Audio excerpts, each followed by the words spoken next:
গোয়াটা ইট সবে বরাতে আমি যা খাইছিলাম।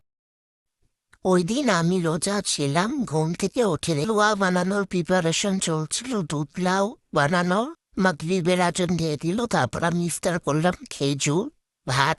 এটা ছিল আমার ইফতার। দেন হচ্ছে নামাজ পড়ার পর লাউয়ের তৈরি এ পায়েসটা নাড়াচাড়া দিচ্ছিলাম, আর অন্যান্য হালুয়ার প্রিপারেশন চলছিল।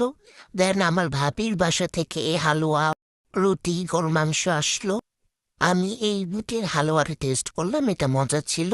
বুটের হালুয়া খেতে খেতে আমার ছোট ভাই একটা রুটি নিয়ে আসলো, অনেক বড় একটা রুটি, দেখতে অনেক সুন্দর ছিল।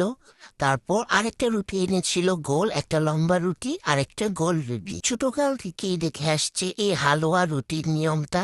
জানি না কেন, বাট এই দিন হালুয়া রুটি বানানো হয়, আমরা খাই। লাউয়ের পায়েস মানে দুধ লাউটা দিলাম, আর হচ্ছে এক প্লেটে সবগুলা হালুয়া সাজিয়ে খেতে বসলাম।